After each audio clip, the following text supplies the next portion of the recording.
નમસ્કાર, તમે જોઈ રહ્યા છો ગુજરાતી ન્યૂઝ ચેનલ। ગુજરાતી ભાષામાં સમાચાર, રાજકારણ, બિઝનેસ, રમતગમત, મનોરંજન અને દરેક વાયરલ અપડેટ પ્રદાન કરવા। મારું નામ નંદલાલભાઈ કાળાભાઈ પાંડવ, વાટલિયા પ્રજાપતિ વાળાકના આગેવાન અગ્રણી અને માજી પ્રમુખ છું। આજે સમગ્ર સમાજ મારા પર વિશ્વાસ મૂકે છે અને હું સમાજના આશીર્વાદથી જ આગળ આવ્યો છું। જ્યારે મારા સમાજના એક બાળક ઉપર આવું થયું છે ત્યારે અમે ચૂપચાપ બેસતા નથી। અમે કોઈ જ્ઞાતિવાદ નથી, જ્ઞાતિવાદ કરવા માંગતાય નથી। તમામ જ્ઞાતિઓ મને એક વડીલ તરીકે માને, કોઈ પણ જ્ઞાતિ હોય, કોઈ મારાથી વડીલ છે એ પણ એક ભાઈ તરીકે મને માને છે। પણ આવા સમાજના આવા અસામાજિક તત્વો હોય એને ક્યારે સાવરવા ન પડે, આવાને ખુલ્લા પાડી અને જેલ ભેગા મોકલવા પડે।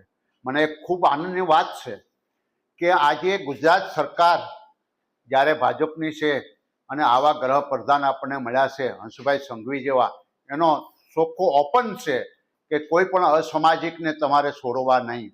એમાં અમે કોઈ રજૂઆતો ન કરી છતાં પણ પોલીસ કમિશનરને હું ખૂબ ખૂબ અભિનંદન પાઠવું છું અને નકુમ સાહેબ જે છે એસઓજીના એને પણ હું અભિનંદન પાઠવું છું કે તમે સામેથી બધા ફરિયાદીને બોલાવો છો તો તમારે પબ્લિકને માટે તમે ખૂબ સારું કામ કરી રહ્યા છો। તમને ખૂબ અભિનંદન આપું છું હું। અમારે આમાં બોલવાનું ન રહે, અમે તો તમને અભિનંદન આપીએ, તમે આવું સારું કામ કરતા રહો તો લોકો શાંતિથી બેસે। હવે આ એટલા ફટકા મારે ઘણા બીજા ગુનેગારોને માર્યા, આવું તો તાલિબાનમાં નથી થતું। આવા તત્વો તો ક્યારે છૂટવાય ન જોઈએ અને મારો વાટલિયા પ્રજાપતિમાં આવો વ્યક્તિ હોય તો એને આપણે બસાવવાની કોશિશ ન કરાય। ચોખ્ખું કહેવાય પોલીસને, આને લઈ જાઓ સાલાને, અમે હારે છીએ। એમ કોઈ આગેવાન એમ કહેતા હોય કે કોઈ વ્યક્તિ એમ કહેતા હોય કે અમે એને કંઈ ઓળખતા નથી અને અમે કંઈ કરતા ખબર નથી, એ બધી વસ્તુ ન હોય તો જ સમાજનો આગેવાન સાચો કહેવાય।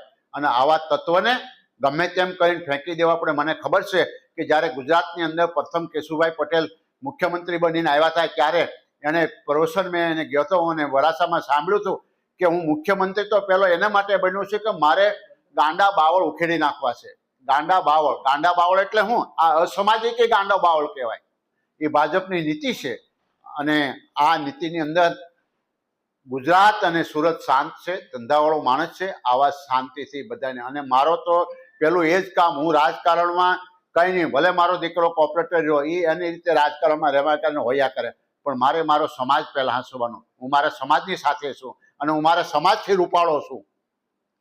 હું કોઈની હારે રાગદ્વેષ રાખતો નથી। કોઈ ધારાસભ્ય હોય કે કોઈ મિનિસ્ટર હોય કે એની હારે કંઈ રાગદ્વેષ મને કંઈ છે જ નહીં, પણ મને મારા સમાજને કોઈ હેરાન કરશે ત્યારે હું કોઈને છોડીશ નહીં, એ પણ તમને ચેલેન્જ સાથે કહું છું।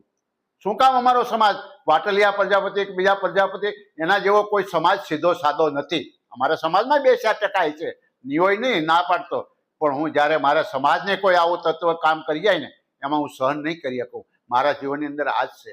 તો બધાને ભાઈઓને આજે મીડિયાવાળાએ ઘણું ચમકાવ્યું છે। કોઈ એમ કે ભાઈ રાજકારણ માટે ધારાસભ્ય વિનુભાઈના વિરોધમાં, એ વિરોધને નહીં, મેં સિદ્ધાંતની વાત કરી છે। મને મારો કુટુંબનો કોઈ હેરાન કરતો હોય તો કોઈ કેમ કે નંદલાલભાઈના ગામનો છે, નંદલાલભાઈ આવાને સપોર્ટ કરી તો બોલે કોઈ।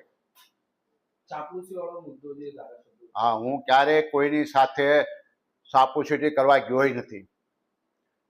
મારા સમાજનો નાનો માણસ એને સાપુસીટી કરવા જાવ, બાકી કોઈ મિનિસ્ટર હોય કે ધારાસભ્ય હોય કોઈને સાપુસીટી, હા પ્રોગ્રામમાં જતા હોય, જવા જતા હોય, બેસતા હોય, ચા પાણી હારે પીતા હોય, પણ કોઈની પેલી ભાઈસાબી કરવા તો ન જ જાઓ। આ ન્યૂઝના રિપોર્ટર છે અરવિંદ રાઠોડ। Gujarati news channel Surat. ગુજરાતથી તમને મહત્વના સમાચાર મળતા રહેશે, માટે જોતા રહો ગુજરાતી ન્યૂઝ। ધન્યવાદ।